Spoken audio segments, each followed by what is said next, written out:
Hello বন্ধুরা, welcome to my channel. তা আজকে দুপুরকার খাবার নিয়ে আবার হাজির হলাম। আজকে দুপুরবেলা কিন্তু বেশি কিছু রান্না করিনি। তা রান্নাটা কি করেছি সেটা চটপট দেখে নাও। এখানে দেখো কলমি শাক, আর এর মধ্যে জানো ভাতই আছে, আর হচ্ছে মাংস, স্যালাড, লেবু, লঙ্কা, পেঁয়াজ। ঠিক আছে।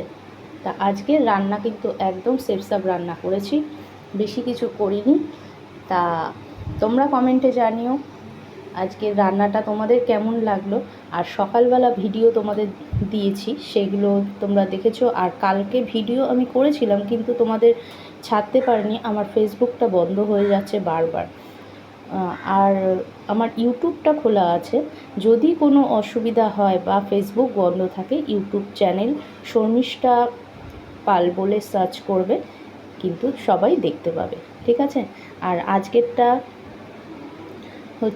আজকের রান্নাটা তোমাদের কেমন লাগলো সেটা কিন্তু কমেন্টে জানিও। আর আমাকে লাইক, কমেন্ট, শেয়ার করতে ভুলো না। আর আমার চ্যানেলটাকে সাবস্ক্রাইব করে দিও। ঠিক আছে বন্ধুরা, টাটা।